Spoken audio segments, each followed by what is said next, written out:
Hi guys, my name is Lelasophia. I am an artist and fine jewelry designer. If you like contemporary fine jewelry, if you like luxury handbags, all things interiors, then I have some fun videos for you. You guys, welcome to part 2. I love that I did this on the fly, okay, because my list was already growing far too long. So if you haven't seen part 1 already, pause this, watch that now, and then come back and I will literally pick up where I left off. These are my favorite creators, celebrities, cool people, stylists, everybody, honestly. To name just a few of their titles, these are my favorite bags from the row on some of my favorite people to watch. First and foremost, if you guys are new here, thank you so much for tuning in. I can't wait to see you in all of my future videos. Make sure that you like this video, subscribe to my channel, follow me on Instagram at lelasophia jewelry. I put out videos every Wednesday, Friday, and Sunday, and so I cannot wait to see you guys in the next one. Okay, where were we? We're just gonna pick up, and hopefully this one will be a little shorter than the last, but clearly she, again, as in me, she gets very excited about these things, okay? The row is one of my favorite subjects, and especially the bags from the row. We're gonna start this one out with, I'd say, if we're doing a quote-unquote mainstream, you know, little ticker list thing, this woman has probably been on more of those little blurb article things saying, the Margot is the next Birkin. She's probably been on it more than anybody. I don't even know, but J-Law. Nobody other than J-Law, okay? Jennifer Lawrence has been a the row girly for quite some time. Her Margot bags are obviously perfect, like that deep, is it wine, kind of purpley, almost reddish color one, gorge. The, can't pronounce this, queer, something color like that, though, like very, actually, along, she would go on this shelf, you know, the orangey brown, saddly brown colored ones. Those are stunning. However, in this list slash these, you know, part 1 and part 2 of this video, I have to give credit to a bag that I don't even know if I've ever actually talked about, but this bag, I've credited a lot of bags from the row as being like the first it bag years ago, and this might be the one because the slouchy banana, can we talk about how this bag had such a moment? One of my friends, okay, said that that was the best bag she's ever bought in her entire life and stood by that and constantly for months told me to buy one. I'm like, had just gone so away from crossbody bags, but now I am like, do I need a slouchy banana? I see these bags slash have seen over the last however many years, honestly, I've probably seen a slouchy banana more than any other bag from the row, and that's counting a Margot. Can we talk about that? Probably a half moon and then a slouchy banana in New York City, okay? It just looks so effortlessly perfect on Jennifer Lawrence. There's something about it that is just so cool, and that is amazing that you could carry it through pre-children, post-children. It's so perfect to like take your toddler to the park, and yet you could also just wear it to the grocery store or to a really cool event. Jennifer Lawrence has such an effortless vibe about her. And like, name a more effortless, chic crossbody bag. I'll wait. I think we all can say that our girl over here, slash I've definitely never met her and hope one day too. So she's not my girl personally, but somebody who I think we all probably have fallen in love with at one point or another, Alyssa Lenore. Okay?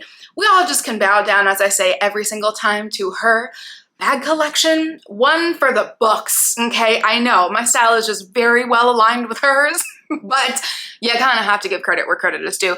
And she was one of the first, like, bigger creators. I don't know what everybody wants to be called. People are, like, against both words, influencer, creator, whatever. That's neither here nor there. She was definitely one of the biggest people in this luxury sphere here on YouTube and Instagram, because her Instagram is perfect, to start buying into the row. And I was like, we're going somewhere. People are, you know, I kind of thought I was always going to be in like some weird niche random internet hole that people would go down and find videos on the row of some random girl talking in her New York City apartment about the bags. And then it became a massive thing. Didn't really expect that, so thank you, because it's like truly brings me so much joy and pleasure to be able to gab about these things. Just take a little bit of time to focus on something purely fun, okay? And purely meaningless and purely just like, oh, this is just gonna brighten up my day, okay? Because I know, don't worry, there are more important things in the world. And again, Sophia, we're veering off of the actual subject. Alyssa Lenore knows what's up, okay? Her collection from the row has grown quite a bit. And so I don't know which one is my favorite, but I have to give credit to another bag that is so mainstream that my mom just got, and it's kind of convinced me that the Bark Tote North South is like, not that I ever slept on it, but Alyssa Lenore is probably the person, because she had, I think even 2 before my mom got hers, that I was like, oh wait, it is kind of cool. Because in the store, it's very chic, it's very cool. Of course, it feels amazing. It's perfect quality, nothing less. But there's just an, I don't know, there's like a slouchy vibe to it that's like, oh yeah, I just picked up, you know, my little tote bag that I wear every single day and just chuck all of my things into. Alyssa just makes it look so cool. And then I actually don't know if I've seen a legitimate outfit with this bag on, but in Cassie Thorpe's video, Internet Rabbit Hole, you know, warning, in Cassie Thorpe's video going over Alyssa Lenore's closet, which she hasn't done as much lately, especially bag collection wise. More from the row. Oh. This is also giving pencil case now. Yes. I love how you're like, I'm not even going to fight it. Yeah. She did just randomly, you know, show us that she has the little, it's not really brick red, it's like a true beautiful deep red, almost, no, it's a deep red, but in suede. Oh my gosh, the 90s bag. This bag, I am not a red bag girl. I wish. I have tried, and I will try again, okay? This one could easily go in my closet. It's just kind of perfect. If you know, if you are a fan of the row, / if you're just getting into this, / if you're not on Instagram that much, you probably know or probably should follow Looks Like Carrie, okay? Karina Niklas. Like, again, these are the type of people who just make me want to go to gallery shows all the time, which I really quite very much so enjoy, to just go to random galleries, bring a friend and say, can you please just take pictures of me like all day, effortlessly. Like every single picture is perfect. She's perfect. Every single Instagram post is just so perfect. Her bag collection has influenced me on several accounts, especially the Celine Eyelet bag in white, okay? That, I think, was the one that I was like, oh yeah, okay, you've convinced me, add to cart, and I'm so glad to say that I did. However, we're here for the row today, okay?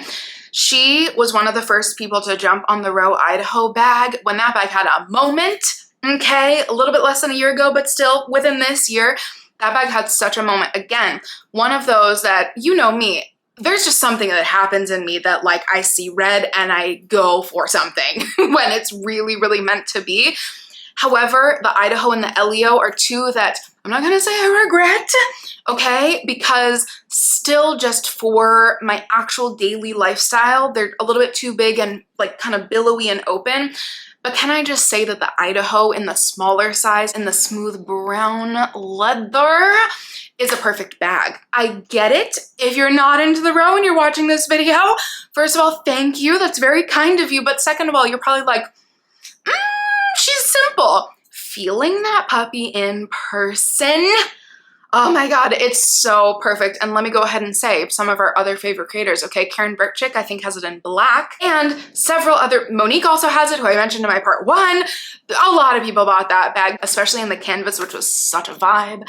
The green, and of course, I'd probably go for the nude, kind of beigey, camel-y color. That bag is so perfect. And even like the little flaps folded in so you could make it a little bit more compact and safe, but really wings out is where it was at. And Looks Like Carrie, yeah, I'd want to be her for a day, I have to admit. And if you've made it this far, okay, there are probably some creators who you're saying, oh, but Sophia, how could you not name the OGs, okay? I'm sure a lot of you guys are thinking, hello, one of the OGs. Where's Rosie Huntington Whiteley? She's right here. She's perfect. We had to save her for second to last, maybe third to last if I think of a bonus one. Rosie Huntington Whiteley is, she's one of those that like, I don't want to be her for a day because it's like, it's painfully fabulous. Like there's something about it that I would be like, I would never want to go back to myself, okay? That's not true. I love being myself, but we're joking here. Honestly, it's just too chic. It's annoyingly chic. She like gives me a little bit of my aunt who was a blonde, Park Avenue, just fabulous, amazing human being who I loved with all of my entire heart. Every single look is perfect, and a lot of people credit her to their style inspo still to this day. Nori-Anna, I knew I'd think of a bonus because Nori-Anna has one of the most perfect Margaux in suede that, yeah, I'd take that one. I'd take that in a heartbeat. I think Nori-Anna's talked about how much Rosie Huntington Whiteley has been her style inspo, so many people. And so, yeah, needless to say, she has all the cool bags, but there's one. There's one on this list. I still don't know which exact thing, but I'm assuming the crocodile, it could be alligator, one of the two, the alligator / crocodile in the Sophia. I think it's the 10, it might be the 12, but in the Sophia, one of the sizes, in the black color. Can we talk about how this is the perfect bag?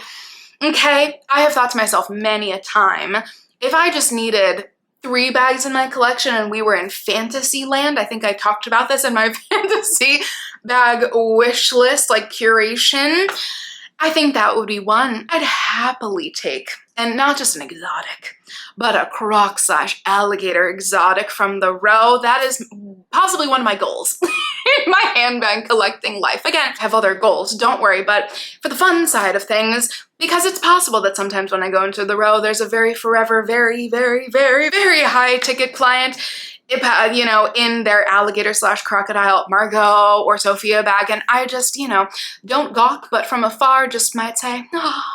A couple times I've been like, Mom, do you see that bag?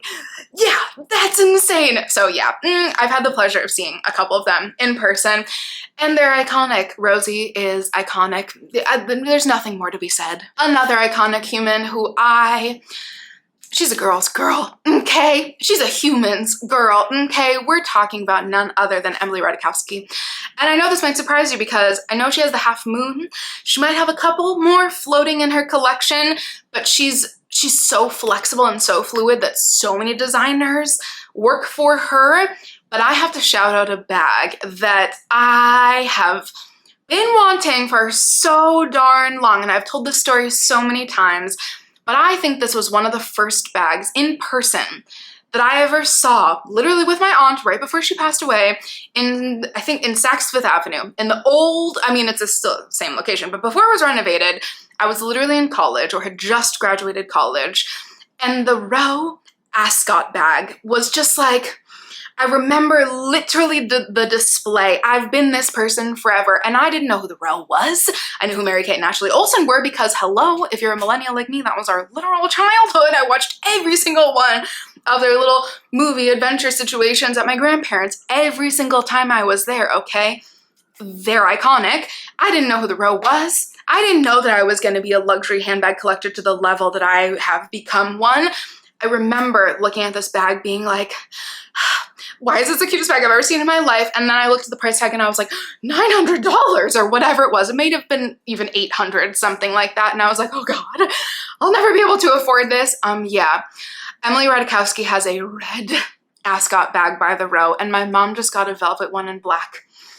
And I may have shed a slight tear because it's just perfect. And I don't know why I am this way, but I love that bag. Stephanie Shepard from part 1 and Monique also I think they all have them in different colors. That would be cute. I think that's true. I'm trying to visualize.